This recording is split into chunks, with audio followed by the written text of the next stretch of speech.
On this episode, we discuss the cost of gaming and how we stay thrifty for the big new releases. And on the Pixel Picks Showdown, it's finally Nintendo time as we decide the best NES game. All this and more on the Pixel Parent Podcast.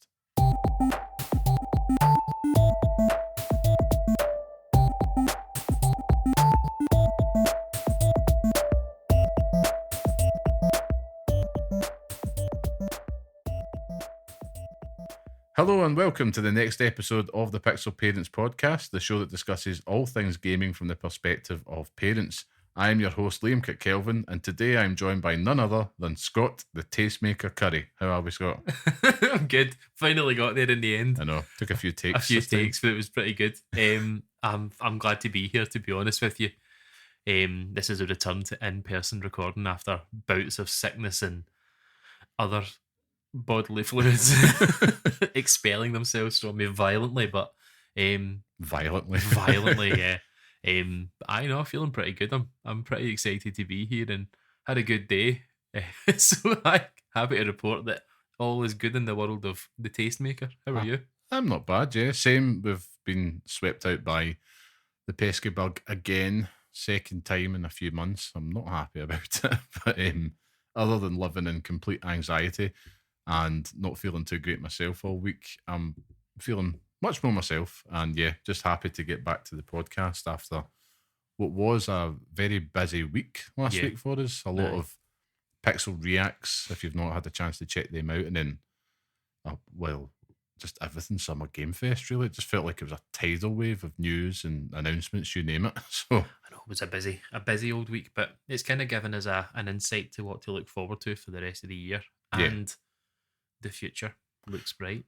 Yeah, it does indeed. It finally feels like we've got stuff to play, but we'll dig into more of that in a minute. But I thought we'll just kind of go over the bases before we get started. So, of course, if you want to be part of the podcast, come say hello to us and share your thoughts with us at pixel_parents on Twitter, or write to us at pixelparentspodcast@gmail.com. Of course, we do appreciate all your support and would love it if you left us a wee 5-star review on your podcast platform of choice. It really helps us out. And of course, thank you to everybody that joins us each and every week. It does mean the world.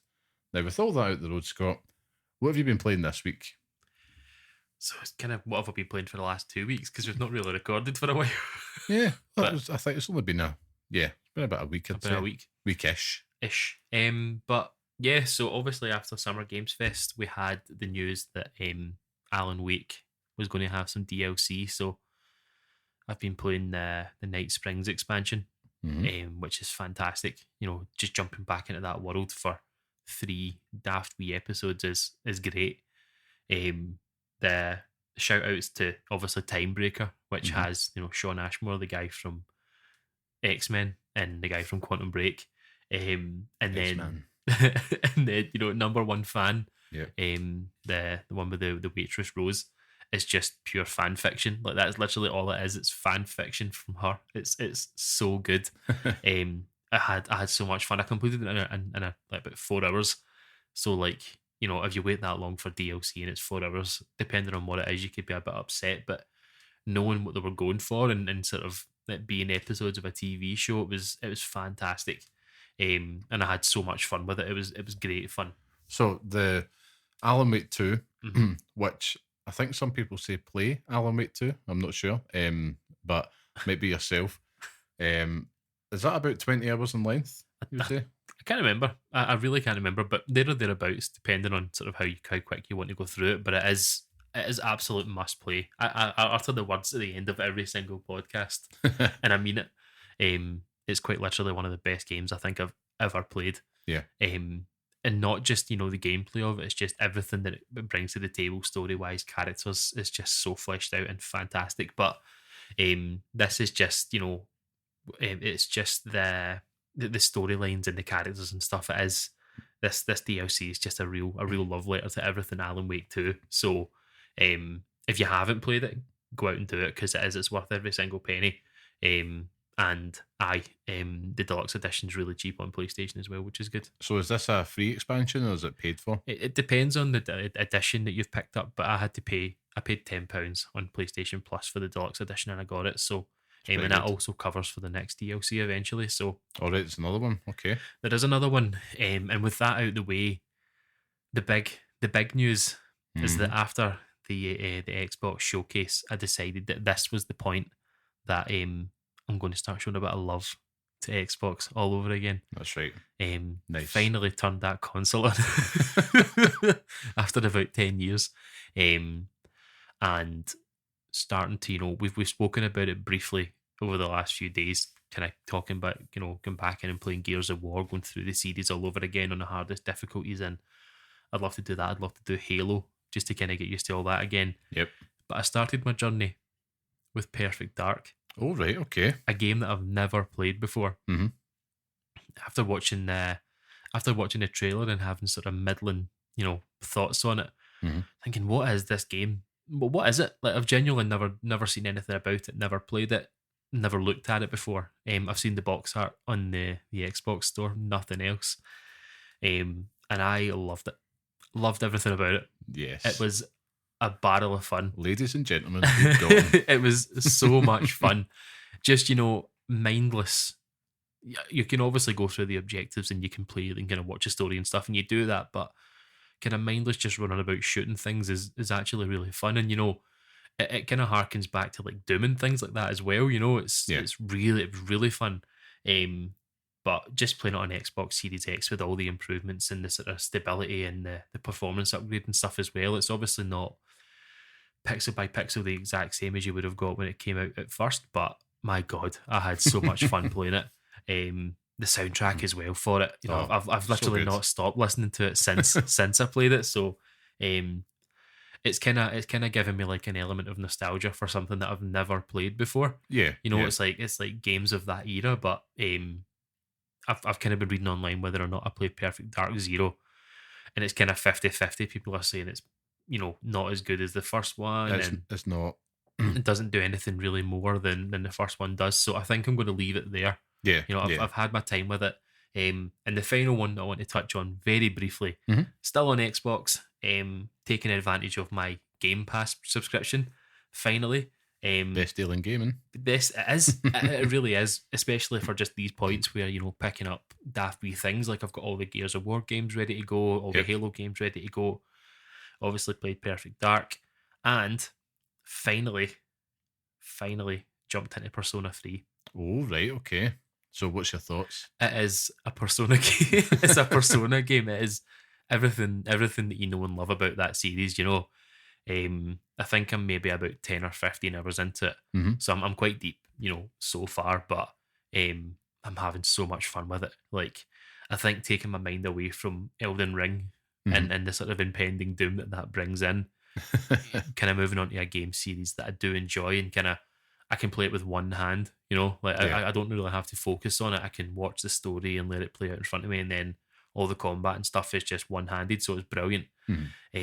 So it's kind of been nice just to kind of move away and come back in and not come at it from a sort of with the Xbox games. I don't really go down the sort of completionist standpoint. Yeah. Like I don't enjoy the way that the trophies and stuff like that work for that, like the achievements and things. PlayStation's always been really good for that, so it's kind of coming at Persona 3 where I'm not thinking about doing 100% of the game like I did with Persona 5 and following a guide, just kind of doing my own story, taking my own pathway through it and stuff as well. I've absolutely been loving it. So Awesome. On board the Persona train. And is it the Persona 3 Reload? Mhm. Is that one? Yeah. Okay. Yeah. So it's I don't know what I was expecting, because Persona 4 or Persona 5 was my first, the first one that I played, but I am having it's great fun. It's good, and it's been a good laugh to play, and there's games there now that I think I'm just going to work through on Game Pass. I'm going to give it a good doing, because Xbox has really given me something to kind of look forward to, and Yep. I am excited to see where that goes. But yeah, Persona 3, and then that's me. Nothing else to say. Sounds like a good week. I've been similar to you, and I think no coincidence. It's coming. In the last episode, we talked about what we're doing to get ready for Elden Ring. So I'm in a hold position. So I'm like, let's go back on the market, Liam. Let's see what's out there, and just dip a toe in a few things. And booted up the Xbox again, after the Xbox Game Showcase, which was fantastic, Yeah. it's given us a real reason to be excited and to engage with the Xbox console again. So I did the same thing. I've went into Game Pass, but I've been going in between that and my PlayStation. So what I've started doing is obviously I loaded up all the Gears of War games. I think we're going to be doing a playthrough of that soon. Taking you through Insane, get your 4 stars. But what I've done is I first of all booted up Octopath Traveler 2 on the PlayStation. So I've had that on my shelf since release, and it's been still in the plastic, and I've just never had the right time to go into it. Yeah. And I thought, now's a good time, but it's also a terrible time because I know I'm going to put it down again for Elden Ring. But I've been just loving playing through that, just something chill. And I think as well, because I've not really been feeling 100%, it's quite a gentle game to go through. And it's just, it's a good vibe. It's just nice. Yeah. All the music and graphics and that are just fantastic. So probably I'm very early. I'm about 6 hours into it or something. And I think I'm just going to keep picking that up. It's fantastic on the Portal. I was going to say, has it been kind of handheld that you've been playing it then? Mainly, yeah. I mean, I'll go in between, but I mean, at the same time, like Bridgerton Series 3's out, so my wife's been watching that, so it's been great just to sit with the Portal. I must say, the Pulse Elite headset, which connects to the Portal wirelessly, fantastic option for it. I would totally recommend it.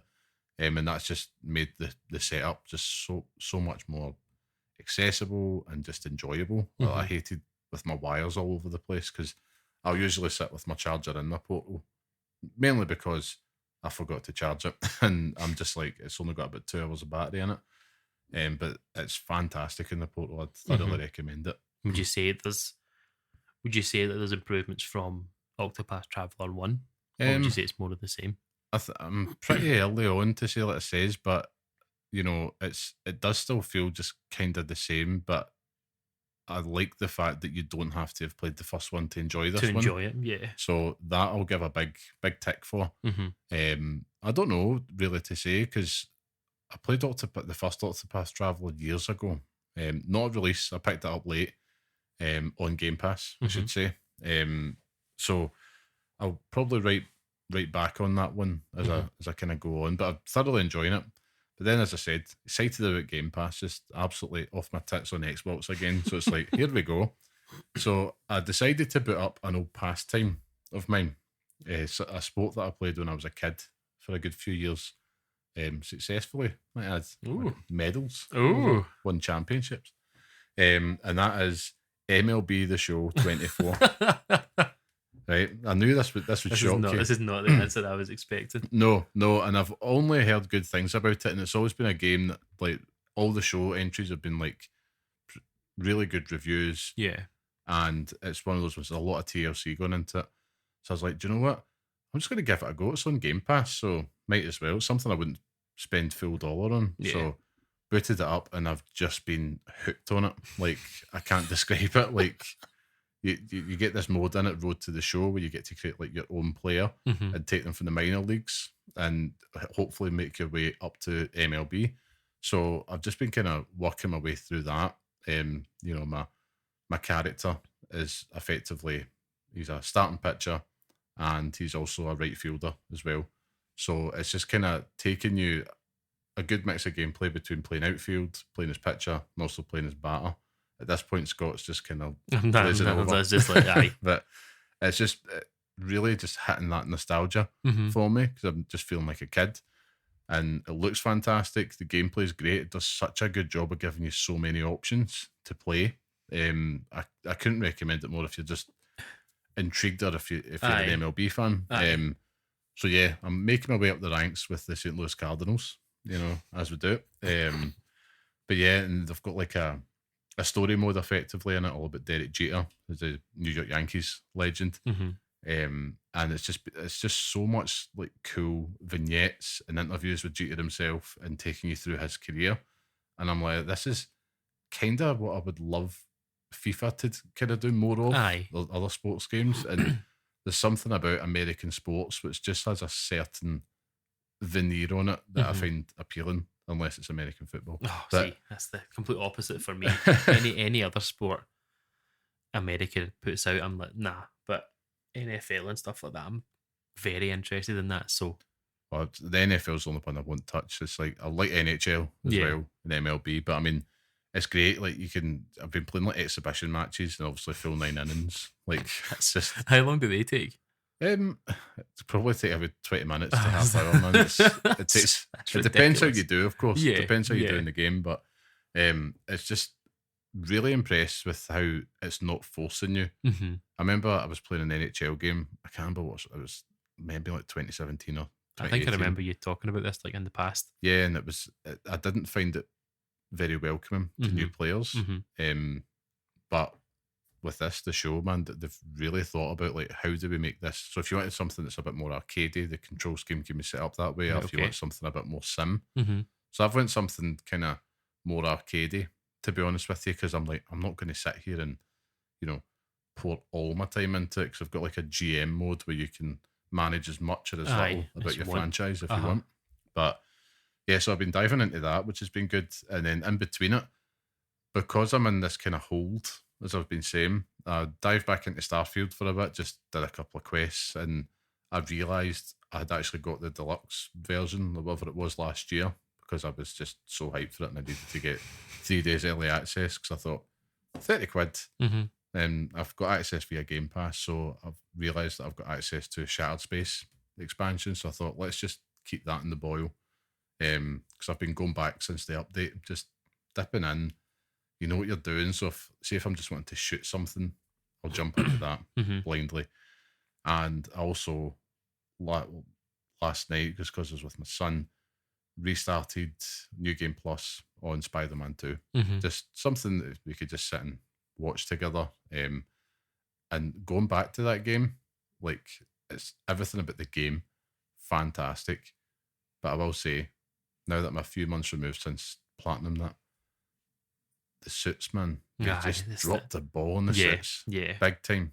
Like, I've tried to get my Spidey look down, right? And I end up just going for the classic. But then they've did all of these original creations.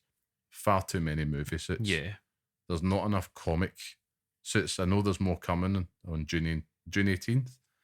The Miles Morales suits are a car crash in the game, but it's just, first world problems, isn't it? I mean, I think the only suit I ever use is the Tobey Maguire one. Yeah. That's the only one I ever use in it, because it's the best looking one. Yeah. But the Amazing Spider-Man 2 suits in it now, and they added the sheen. Oh, the sheen. They have that sheen. But apart from that, it's not a game that I'm really interested to go back and play again. Like, after getting the Platinum Trophy, like New Game Plus, I don't really think there's anything there that I'd be interested in doing again. You've done everything. I've done everything I need to do. It's not like an Elden Ring playthrough where you get better at it. It's the same stuff again. So yeah, I mean, they've added things like ultimate levels and all that in it, and the incentive is that you get new shaders and stuff for the symbiote suits. But for a massive comic nerd like me, I'm like, okay, but I did this with the last Spider-Man game, and then I bought the remastered version on PS5. And then Miles Morales, I just keep going back to it. That's just like it's just comfort a racing food. game. It's just comfort food. I know. I totally get it. Just a bit of mindless. But in terms of a parent gaming update, I also purchased Pokemon Scarlet over the past fortnight or so, and I've been playing through that with my son. So his interest in Pokemon has shot up exponentially, right? And that's been happening progressively over the last few months. He's been watching the TV shows and all that. So then I was like, right, okay, we'll see, that dad line, we'll see. And I thought, right, we'll get Scarlet and see. And we've been playing through that. Now, he's only 4, so his understanding of a 3D space with a controller is very frustrating, to put it mildly. But I've found ways, and it's actually been an interesting challenge as to how do I help him navigate. So it's like, I'm not going to take the controller off him. I'm going to just try and obviously use your thumb. Wherever your thumb goes, you go. Follow that path. So I've been like kind of using the visual signposting that's in the game to do it. And then the battles are a bit more simple. But that's been something that I think will just keep ticking over for a very long time. It's good though. Like it's as long as they're interested in it, then that's half the battle. 100%. I mean, it's just came out of nowhere. I don't know if there's someone in his nursery or something and they're talking about it, but he knows all the starters before he had the game. So he went with Quaxley. At great pains, should add, because he wanted all three. I'm having to explain to him, you can only pick one. I want all three too, mate. How dare you? You can only take one. Go and trade. Go into like hero trades or something. I remember in the older Pokemon games, they used to do like wonder trades. Yeah. You'd fire a Pokemon into the ether and you'd come back and you'd get like 4 Bulbasaurs. But it's class, man. That sounds class. Aye. It's been good fun, and I know we're still waiting for this Nintendo Direct to strike it this month at some point. I was thinking about it, and I'm like, because the Switch 2 is not coming, I'm just not up here, not hyped about it. But we'll wait and see. We'll see if they'll get another game out of me before the upgrade comes, but I doubt it. You know, I can't remember the last Nintendo game that I bought that was like first day. Zelda? No. After that, Super Mario RPG. There you go. Oh right, yeah. That was the last one I bought. But there's nothing that they could bring out now that I'd be like, I need to run out and get that. Same. If it was not like Twilight Princess HD or like Metroid Prime 4, something like that. That's probably where I'm at just now, like a new Mario game. But I was thinking they always do something though. Like Mario now has a jetpack. It's like, oh, right, okay. Dive in again. Tell me more, please. But I'm interested to see where they go with it, and especially with the Switch 2, because they've obviously got something. They're holding their cards very close to the chest, vest, both. Chest. Same thing.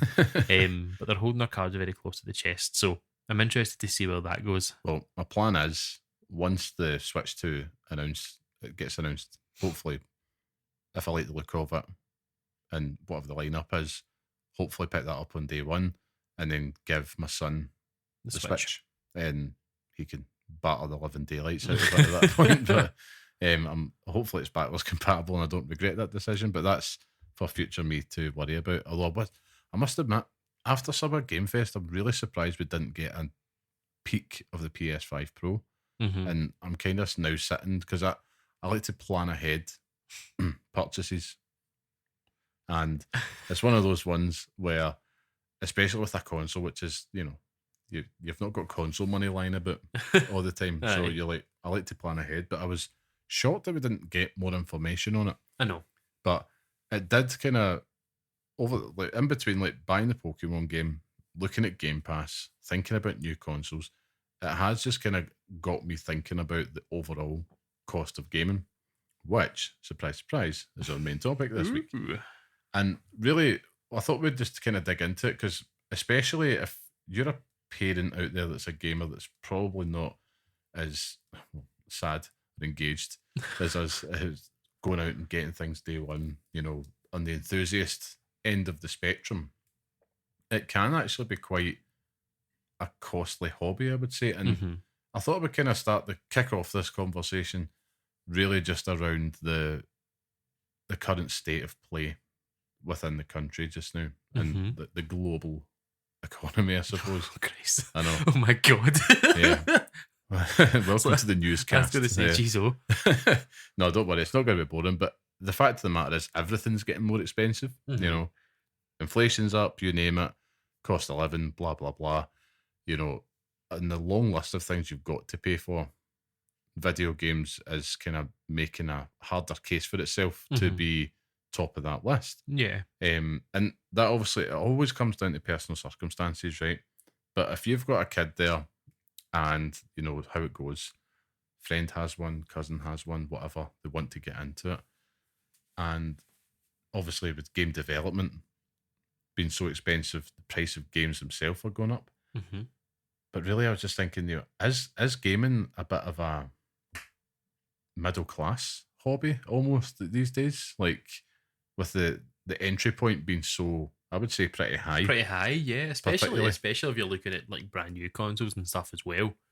The entry point is as high as it's ever been.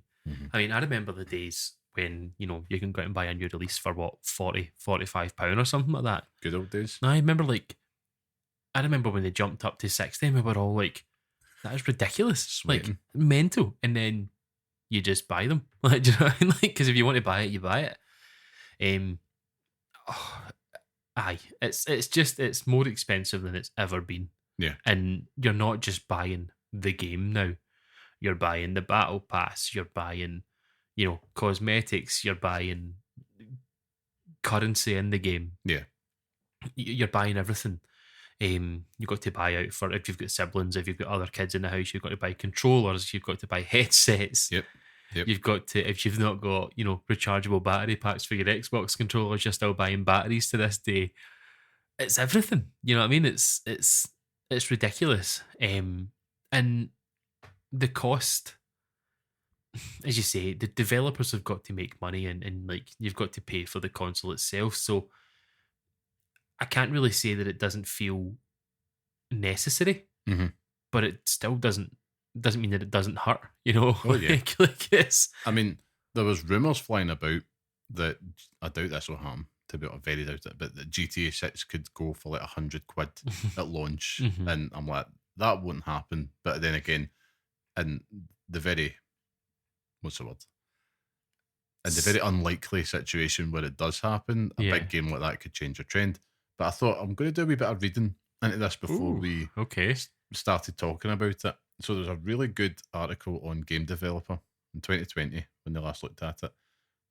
In there it said that on average, price of games, they tend to increase in cost every 5 to 7 years, which is exactly what you're talking about there. So we're probably due it very soon. I would say, Christ almighty. We saw it during the course of the generation. So like the price of the PlayStation 5 went up. I think it was like $439 to $479. Now, these things are regularly on deals. Games themselves, like, $69.99, you're really not really paying that, whatever you can avoid it, even ourselves included. Yeah.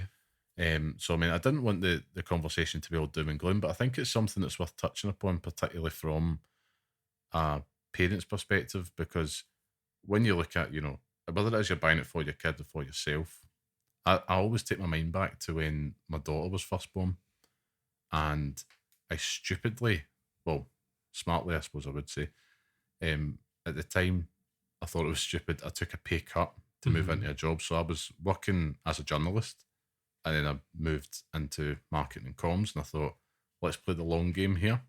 But obviously, when the baby comes along, then you have that impact of maternity leave. Yeah. For the first time.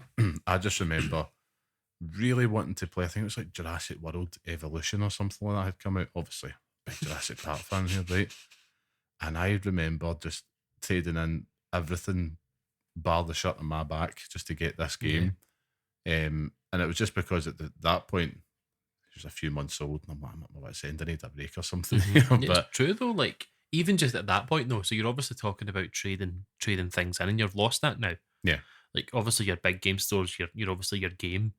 And if you can't trade in for a new release, you've got to hope that someone has taken it to CEX or something like that, or any sort of local game stores that you have. Like, I don't know anything about the local area. I obviously know about the local area that I live in, but game stores around that area, the only ones I can think of are Game or CEX that I would visit. So if you're wanting to go and buy Grand Theft Auto 6 and you can't pay for it there and then, if you wanted to go and trade in some of the games that you've been playing throughout this year and the next year or so, you're goosed. You know what I mean? It's not possible anymore. And you're talking about, like, obviously touching on your experience with obviously like the maternity pay and stuff like that, but coming from the point of view of the work that I do myself, statutory maternity pay and like benefits in general are nothing. Like, not to get on a high horse here and people talking about, no, mount it. People with benefits don't do anything and stuff like that. It's like, if you can afford to pay for a game, like, you're obviously leaving money from somewhere else. Yeah. Like, the whole thing at the moment, and the mantra at the moment, is people are not eating. Like, they're paying for heating, not eating, right? Yep. So obviously this is the country that we live in now, and it's disgusting. But it's like, if you're going to go out and pay £70 for a game, like, round it up, £70 for a game. Yep. That is gas and electricity for 2 weeks for someone. Yep. Do you know what I mean? Like, that's a decision that they've then made. So ultimately, how can that's their decision to make that.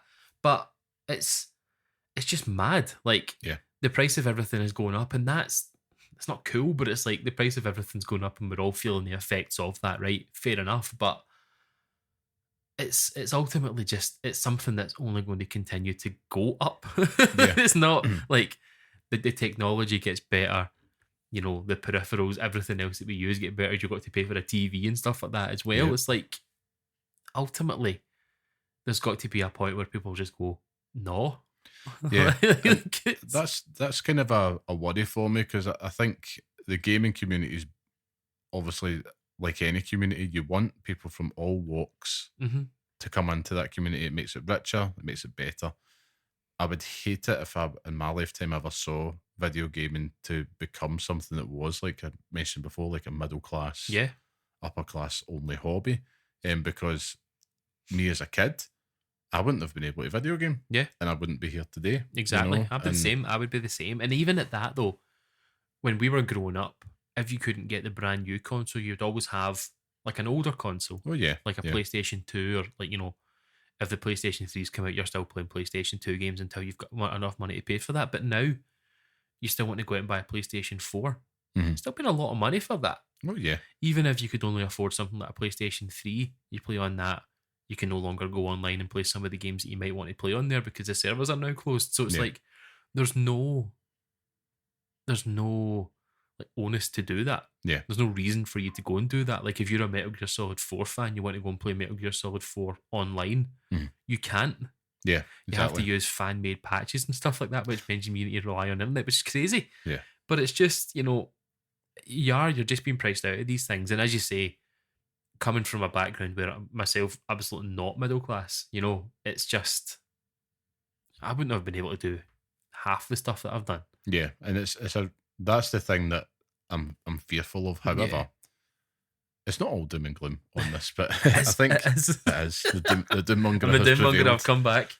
I think it'd be a good way to kind of enter into this point, which is to talk about ways how we stay ahead and stay money. Because yes, we have touched upon it. We do, as often as we can, buy games day one and stuff like that as well, consoles, etc. We've worked to get to ourselves to that point to be able to do that, but I still sick to my stomach whenever I have to pay full price. I love a bargain. And I think it is just that, that working class background, and it's like, it was never in my DNA to just be like, oh, here, just take the money. I don't care. Ring it up for me. It's never been like that. It's always, still to this day, sweating, whenever you do make any purchase. And that's probably a good way for me, otherwise I'd burn a hole in my pocket. But I look at it and it's like, I thought we kind of kick this one off, like in terms of how we save money. Trade-ins is probably top of the list. You mentioned it there. Game, sadly, I'm getting out the game at the end of July, I think it is. I think it's already done. It's already done. Sorry, the rewards program's at the end of July. Yeah. Which is another real blow for trying to save money. I think outside of that, it's always veering on the side of retail copies or physical copies. So I will buy digital copies if I've got like a voucher, or if I've got something there that I traded in towards a voucher. And usually there's always that cycle happening, which is like, I'm never going on the PlayStation store and it's like, again, 70 quid, ring it up. I'm like, immediately, how do I get this price down? How do I justify this cost? Because I want to play it in day one. Now, there might be some occasions where you can't. It's like, cool, I'll wait till it comes down in price or whatever. But for this case scenario, talk about day one, right? And I'm not going to get into the whole don't buy day one stuff. It's like, do what you want with your money. Buy it, At the end of the day, I'm not here to tell you. Do the deed. But I tend to find it, like, I think is it base.com? Base, yeah. What a godsend. I know. Godsend of a website. Because if you get a game that's like, 70 quid, they're regularly on there for 54 quid and less. Yeah. And I always look at the big ones, say like FIFA, Call of Duty. A lot of people who aren't big enthusiasts will buy that every year. Yeah. You can save so much money just by going on that website. And they regularly do last generation prices for this generation games. Yeah, it's incredible how they manage to do it. Do you know what I mean? I would always recommend following pages like that on Twitter and stuff as well, like the game collection and stuff as well. Yeah, fantastic awesome stuff. website. Like it's and they're constantly putting up deals and putting up everything on their Twitter, so it's always worth keeping an eye out for it. Yeah. I used to always find that Shop 2 was pretty good as well. They definitely were the front runner probably a couple generations ago. But as you mentioned, game collection and stuff like that's well caught them up now.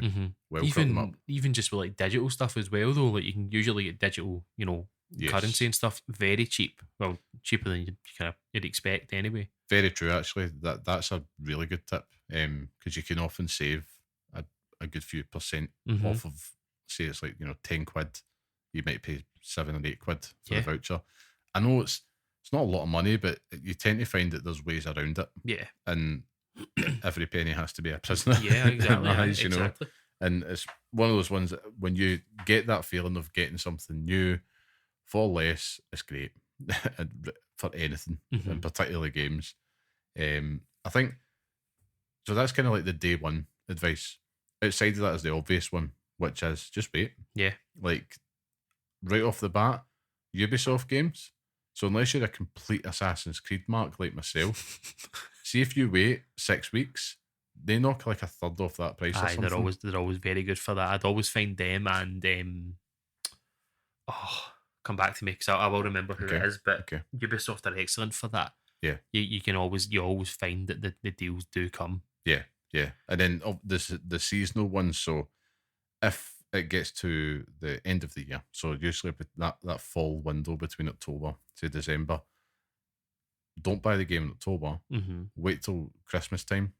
After December, it's always on sale. Between end of December, start of January, you're sitting there and it's going, oh, what? It's 30 quid off that, for fuck's sake. I know. It's always that moment though where like you maybe gone out and bought, we'll use Star Wars Outlaws as an example, right? So you're going to buy use that. the one that I'm marking. So you're going to buy that the minute it comes out. Yeah, shamefully. But it's on my birthday. Yeah, I'll probably wait for that game to come out, give it a few weeks, but then the minute I buy it, it comes up on like PlayStation Plus. It goes on Game Pass or something as well. Do you know what I mean? Like it's Sod's Law. So it's always that. There's always that fear of if you buy it, it will eventually hit Game Pass. Well, it's very true. And we'll come on to those subscriptions in a moment. I want to tell you a funny story about me trying to be thrifty. Ooh. Over the past fortnight. So this was another thing that spurred my thinking for this topic. But so on Ubisoft, right? You've got the Ubisoft store. Now, when Assassin's Creed Valhalla came out at the launch to PS5, whenever you play any Ubisoft game, you'll have your Ubisoft account, right? Yeah. And I'm going to stop saying their name now because I'm going to say it a lot. You accumulate coins with your XP. So if you have 100 coins, it's very simple to do. They give you a 20% discount on games on the Ubisoft store. So it's buying from them direct. So I did this with Valhalla, which enabled me to get the game 20% less than the launch price. So you take 20% off 70, what's that? 10, 7, so £14 less. Yeah, 14 quid for a brand new game. £56 or something like that. Exactly. Day one, right? Sure. Maths. I'll take your word for it because I'm not the numbers guy here, clearly. But I thought like, hacked the system here, 20% off, fantastic. So I thought, Shadows is coming out. You're quite fond of that game, Liam. So I went through PlayStation Plus and Xbox Game Pass, and I went and played Riders Republic for an hour. God. I played Ghost Recon Breakpoint to get my XP up, and I got the 100 coin Scott. I was like, yes, here we go. I go onto the store, and I would go to pre-order it, pick the PS5 version, wouldn't add to cart with the discount. I then checked the terms and conditions, and they've since updated it to now exclude the brand new releases. So I did all that for nothing. But the point still stands. If there's a game, so say you did wait 6 months for Star Wars Outlaws or Assassin's Creed Shadows, look at your Ubisoft account and get that extra 20% off the reduced price as well. So that's a really good tip as well. There tends to be things like that on Xbox and PlayStation as well. I know that PlayStation Stars has the goated deal. So if you're buying your releases, first day, you're always getting points for that if it's working. Don't know if it's working yet because it was still experiencing issues when I looked at it this afternoon. But yes, it is. And I know that Xbox have something as well. I don't know. I've never used it. The Xbox rewards thing. I've never used it, but I'm pretty sure that if you've got the points You can get something for it. So it gives you the Xbox one I checked out the other day, because I'm not buying games on that ecosystem at all, because it's just a Game Pass box for me. You can get your daily reward points and doing little quests, but you can basically redeem that for vouchers on the Microsoft Store, the Xbox Store, or like a month worth of Game Pass. So again, it's incentivizing you if you're going to actively purchase within that digital ecosystem, same with PlayStation Stars. That's a really good shout. I think I saved. I got for £5,000 on PlayStation Stars. You get £20 off. Which is great. £20 off anything, happy days. But you don't have to use that in a day one game. I've been tempted to use it on Alan Wake 2. That's what I used it. That's what I used it for. So I was like, I could get Alan Wake 2 just now for £20. If I wanted to. I'm not going to just now because I've got a hectic few days ahead of me. But again, these are really good kind of money saving tactics that you should employ. I would never ever like go out my way to tell a gamer what to do. Like these are just tips. The whole pre-order and wait to sale community, whether you want to do that, wait the sale, pre-order it, it's up to you. I've always felt like, who are you to tell anybody how to spend their money? It's their money. If that gives them joy, fair enough. That person that maybe did pay £70 day one for a game, like they're really hyped about it, really excited, or they're just desperate for something new to play. They're not caring about, but the patch will come out and make it better. We know that. We know that. But, buyer beware. You cannot accept that as you go into it. Sometimes I probably would say, if you're doing it for FOMO, maybe think twice, because the FOMO will pass. Will always pass. You don't want the buyer's remorse. I'm a big believer in FOMO. That's me all the time. Me too.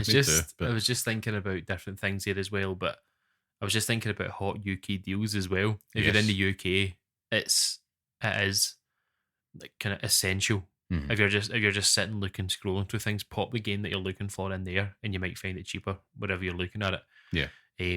If you're happy going on like a VPN and buying from like Turkey or something like that, like you'll get it cheaper. It works, but it's not something that I've ever gone down the route of. And I think one of the things that we fall foul of on this podcast, because we just don't have any experience in it, is PC gaming. Like neither of us have any experience with it, and any PC game would go just go to the Steam sales and stuff like that, because you've obviously got like massive sales on there.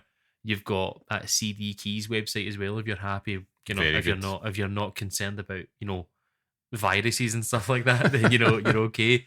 But it's something I've got no experience on it, so I'd be talking out my arse. But it's if somebody wants to tell us where you get good deals on PC games, come at me, bro, because I want to know about it. You can like save a lot more money on PC. I think the cost of entry. The price of entry is higher, but it can be. But it's a difficult one with that. I was also thinking about the console itself from my own experience. Okay. Because when the Xbox Series X came out, I didn't buy it full price. I can remember when that came out, I had the other option where you could go the Xbox All Access thing as well. That's right. Yeah. Where you paid for it over about a year, 2 years. You got the console and you got the entire year or 2 years worth of Game Pass for like a tenner a month. Yeah, the full booner. Yeah, so like if you're okay with spending a tenner a month on that, then it's worth it for that. And it's not like these like kind of Bright House or something like that where you're paying more for what you're getting. You're actually paying the exact price that you should be paying for the Xbox. It's just over a longer period of time. So you're basically paying the cost of a subscription to Game Pass for the console, which was class. Yeah, no, that was a really good way to do it. I managed to get the Series X for hee-haw because I traded in my Xbox One plus a stack of like games and you name it. Like at the end of the generation, I traded in everything. I had my PS4 Pro, Xbox One. I did the whole lot because I had saved my money to buy the PS5, and obviously I put very small amounts away for that, maybe 2 years before it was announced, because I was like, I know it's coming. I'm just going to do that, then I can just buy it and not think about it, because Especially at the time, I was like, I don't want to say to my wife, see when that comes out, I'm just going to go take £500. It's like, I'm going to put this to the side, Yeah. and you're aware of it, and that's just going to be just something that we do. And obviously, it was cool. But the Xbox I managed to get for nothing because I traded all that stuff in that I wasn't going to use. Yeah. Which is, we've talked about that, of course. But one other thing I wanted to touch on was seasonal stuff.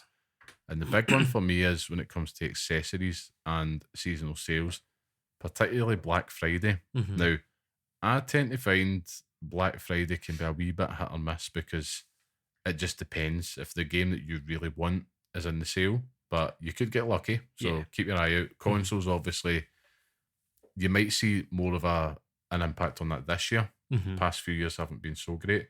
But see with accessories, so if you're wanting like a controller, headset, the deals at that time of year are wild, and it's really good to kind of get the cost down as well. Mhm. So definitely recommend that. And then of course the subscriptions. So PlayStation Plus offers you options. I think it's what extra, premium, and essential. Yeah. And Game Pass, you've got Game Pass Core and Game Pass Ultimate. But whatever one's right for you, I would recommend if it was Game Pass, considering getting Ultimate, because the library on that's fantastic, and you'll probably find for that one-off cost, you've got a wide library. PlayStation Plus, we spoke about this off podcast. Yeah. Because I remember they used to do like annual deals on Black Friday, and you could get them. And I remember upgrading to premium, and I thought this is great. And then I was like, should we just go for essential? Because I hardly touch the streaming. So with PlayStation Plus, it's just really do your research first. Yeah. The library, it's pretty good if you've not got all those PS5 and PS4 like exclusives. Mhm. I'd probably say it's still just under Game Pass for me. I don't know how you feel. I think it's getting there. I've been thinking that over the last few months that it is slowly sort of working its way up there. I think that with Game Pass, I find it hard to find things. Yeah. Whereas with PlayStation, it's sort of better laid out, and it has different genres and stuff. Like, it's easier to find it within those, but your kind of your premium PlayStation Plus subscription is, if you're happy waiting for the PlayStation 2 or PlayStation 3, PlayStation 1 game that you want to play, like if you don't mind playing every single Siphon Filter game that's come out, because there was a period of time where those were the only games that were being released on that. But I think that the library's getting better now. And I think there's still some issues with like the quality of the games that are coming out as well when they're being streamed. Yep. There was a lot of complaints with the most recent ones. It was like Tomb Raider. I'm pretty sure Tomb Raider Anniversary.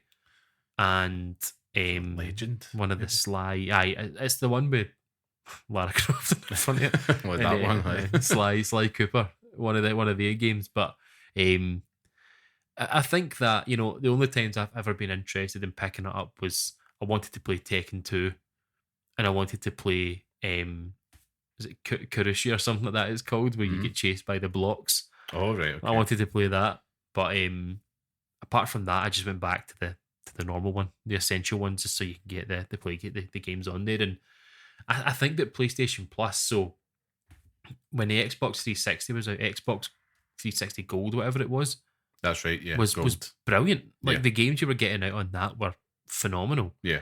And then obviously it changed the Game Pass, and you still had Gold, and the games that were getting released for that were shocking. That did take a dip. PlayStation sort of won that one because you were still getting games on PlayStation Plus that were sort of pretty good as well. And then you're still getting those now. So it's kind of one of those things where with PlayStation Plus, you're always guaranteed those 3 games anyway. Yeah. And that could be, a brand new release like Foam Stars. I mean, I'm not saying Foam Stars is good, but if you want to play it and you enjoy it, then but you will sometimes find those games come out. So yeah, it's a tough one, but I think there's positives and negatives to both, but still very good. Yeah, I think there's also the other 2 ones worth to touch on. You got Ubisoft Plus, which is the subscription, has over 100 titles on it, and I think they offer discounts if you want to buy some games. But that might be one that you consider if you just want to dip in and out. And EA Play as well, if you like the EA catalogue, but you can also get that as part of your Xbox I was Game going to Pass say, Ultimate. get that as part of that as well, didn't you? And there's some cool games now, like Jedi Survivor just got added to it and stuff.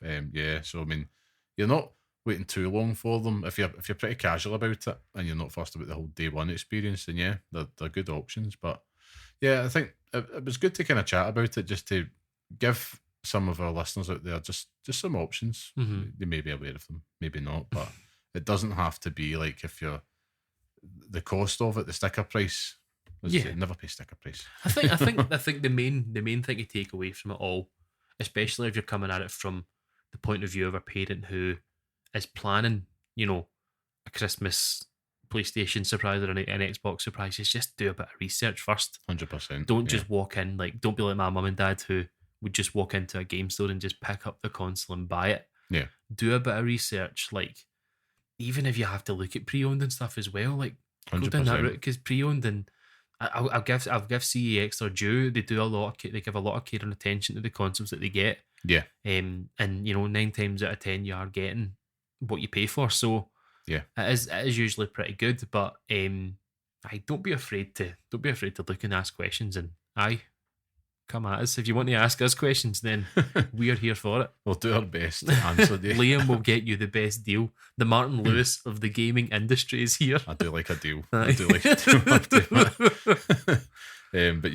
But anyway, I think we should move on to this week's Pixel Picks Showdown. Of course, where each week we pick a game from our chosen theme, and we decide which one deserves to live on in our hallowed Pixel Picks list, which is the definitive list of the best games we recommend to pass on to the next generation of gamers. So last week's theme was PlayStation 1 OG, and it was unanimous. It was Metal Gear Solid. It didn't have a chance. And because I am such a gentleman, I just thought, let's give Scott a win here, because I couldn't make it 4 in a row. So that means that I will be going first this week. Thank God. Tactical. But this week's showdown, we're going to be debating what NES game we think should feature on the Pixel Picks list. I should say, is it NES or NES? What were you inclined? I don't know. I was my big issue on this is that I never owned a NES. It was when I was born and obviously indoctrinated into the gaming sphere. Yep. It was a Super Nintendo. Yeah. So it's always been a Super Nintendo. So I've had to go back and look at games that I potentially would have played on the NES that came to the Super Nintendo. Yeah. So I've gone down that route. That is my caveat to this. Yeah. Well, but I'll let you take charge. Doesn't matter how you've played it. It matters to me. It matters to me. Well, I'll get things kicked off then. I want to give a special shout to one game that's near and dear to my heart, but I just can't pick it because there's better ones, which is Duck Hunt. I will never forget the first time playing that game. Just such a blast. Just anybody could pick it up and play. Yeah. It was the first time I remember just seeing my dad and stuff like getting involved with it as well. I should add, this wasn't at my house, it was at my cousin's house. But it was just that early sign of Nintendo's family-friendly appeal kind of shooting out a little bit. And, it was just so much fun. We'd never ever sit there and play it intensely. It was just have a go, and, the old kind of light gun CRT set up with it. But I had to give just a little love heart. A nod. Yeah, to Duck Hunt, but it's not there yet. This one was actually pretty hard for me because I'm deciding between potentially my favourite game of all time and one of my favourite games of all time in a series. Right, okay. But I think I'm going to opt for the series option, right? Okay. So my honourable mention this week is Tetris. Okay. Right? Which is arguably my favourite game of all time because it's arguably the best game of all time. It's got that timeless appeal, so simple, uncompromising, and it's obviously part of a series that has spawned a million successors on a million different platforms out there. And the reason I'm not picking it is just because I don't think it's the best version of it. There's a little bit of controversy with the Tetris release on the NES, but the Game Boy version kind of stands up to me as that's the one that I played. Top of the mountain, the Mount Rushmore of gaming, as they say. But it's iconic. I do think, it's overlooked. it's not overlooked. It's probably just like maybe slightly just doesn't come front of mind anymore. It's like the best games ever. Yeah. But I had to give that as my honourable mention. I think if you mention it as like, you know, top games of all time, I don't think anyone could be like, no, you're wrong. But I think there's also an element of like, what? Like, do you know what I mean? Like, what? I've had it before. Yeah, it's in an interview, right? Interviewing for a post at a games magazine many moons ago, right? And they asked me the question, like, what was your favourite game? And I said Tetris, and it really bamboozled at the time. But I was sincere. I was like, genuinely, like, what's there not to like about this game? Imagine you came up and you were like, Manhunt. Do you know what I mean? Like, absolute sadist. Silent Hill. GTA San Andreas. But I think to get on to my pick for this week, it just has to be Super Mario Brothers 3. It has to be, man. Best Mario game of all time. It is the best. The best. One that I still revisit regularly. It's just perfection. Like, anybody can pick up this game and play it, and you can either master it or you cannot, but you're going to have a lot of fun. It just improved on so much from its predecessors. Had that graphical update, which you could consider at the time, and the gameplay is just it's challenging without being challenging. It's a challenging, accessible nature of it, and it is just jam packed full of secrets. You will never get bored of this game. Yeah, and I think looking back on it, I was like, do I pick the first one? But I can't, because Super Mario 3 is infinitely better than it, and I think it's just because it's near and dear to my heart. It's personal favourite. But yeah, I have to pick that this week for my NES one. For the NES? Yeah. Well, it's funny you should say that. For God's sake, no. Because for the second week in a row, we've both picked the exact same game. Really? The exact same game. It was the only one I could pick. Not even the only one I could think of. It was the only game I could pick for it. Yeah. Super Mario Brothers 3 is the first game I remember seeing, like, literally seeing played in front of me. Seeing, you know, in the first level where if you duck down for long enough on that white block, you fall in behind, and it's like, oh my God, where's he going? Where's he going? And you see Mario fly. Yeah. You know, and even daft wee things like, you know, the frog suit, the hammer suit, the boot. Do you know what I mean? Like, it's phenomenal. But it's also, you know, it is still to this day felt throughout the entire Mario series, like the overworld, the way that you sort of pick the levels and stuff as well, with, like, you know, from the, not where you like your galaxies and stuff, but, you know, like the Mario 3D world and stuff like that. Yeah. You know, like Mario 3D Land, whatever it is, you're still seeing that in the overworld to this day. The music in that, you know, I have to shout out the S tier. I have to shout out the what do you call it? The airship theme. Oh yes. Honestly, it's so good. It's an absolute, like, cartridge of joy. Super Mario Brothers 3, and, you know, I think many, like, long time Mario fans will definitely agree. It's like that's actually my favourite in the series. It is the best, particularly with the 2D Marios as well. And it's probably the most Mario that Mario has ever been at that point. Do you know what I mean? Like, Mario Brothers 2, I love Mario Brothers 2. Like, I think I'm probably the only person in the world that would put my hat on that, because I love that game. All the daft wee things you can do in it, and the fact that Luigi can jump pure high. But just the way that Mario looks in it. Do you know what I mean? Like, that is Mario now. Yeah, you're starting to see, like, what we know of him now. That iconic look, the update with the graphics, etc. It's just, it is incredible. It is incredible. And you know, apart from the secrets, I have to shout out World 4. Big Island, where, like, everything's bigger. It's just like, how do they change it? Let's just make everything bigger. It's like, that's cool. And it reminds me, see, like, when you play Super Mario Maker, or 2, whatever one, it's always 3 that I'm picking to make levels in. Yeah. Very rarely it's 1, but there's always 3. Always 3. And that speaks a lot, because it's like, I just want to make stuff in this game, in this world. Yeah. You know? It's the best one by far. Yeah. It's probably my favourite Mario game.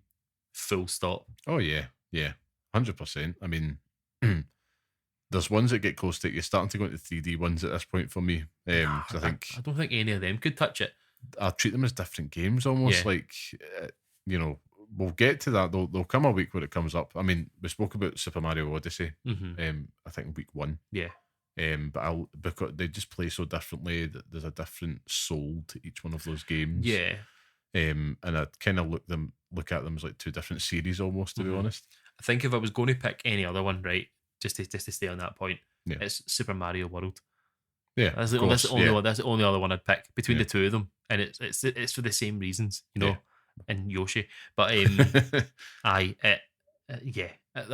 put my wee dot there because that's exactly what I want to say on it. It's just excellent. So that was easy. That was easy. Super Mario Brothers 3 is the best NES game on our Pixel Picks list. Are you going to be gentlemanly? No, I think we'll both. I think what we'll do, we'll toss a coin. Do you have a coin? Not on me. Yeah, I'll toss an Apple Pay. we'll do. In fact, I'll get an app up that tosses a coin. Right. People need a decision. I'll be right. I'll do it. Right, pick heads or tails. It's heads. Right, heads or tails. Preparing to flip. Oh, tension. Tails wins. There we go. So you win. There we go. Do it. You said tails. No, I said heads. Oh, I win then. There you go. There we go. So I don't understand heads or tails. Scott using chance to get out of the gentlemanly gesture there, people. So well done, Scott. You've won this week. Feel shallow. I'm sorry. Yeah, well, next week will be a doozy. Oh no. So I doubt we'll pick the same one on that one. What is it? I'm not telling you. You're going to have to listen next week to find out. Ooh, well, that brings us to the end of yet another podcast. It has been awesome as always chatting with you, Scott. And of course, thank you to the listeners for tuning in. And of course, if you want to kind of engage with us, talk with us, you can of course find us at Twitter at @pixel_parents. If you want to leave us a wee 5-star review, that would be fantastic of you as well. It makes a massive difference. And you can find me on Twitter as well at Carmelite. Scott, where can people find you if you can remember this week? Llamaman91 on the old X. The old X. Going to give it to you. X. And of course, a massive thank you to our producer and music man, the talented and very handsome Mr. Sean Murray. I want to give special shout out to Sean, who has been a superstar in bringing you the Pixel Reacts episodes in particular. Yes. All that hard work is all down to our main man over there. So show him some love, people. Such a hero. He really is. And so handsome, of course. Can't say enough. I know. And of course, if you want to write to us, you can, of course, at pixelparentspodcast@gmail.com. And that's until next time, of course. So until next time, stay safe, stay sane, and thanks for listening. And also play Alan Wake 2. Please.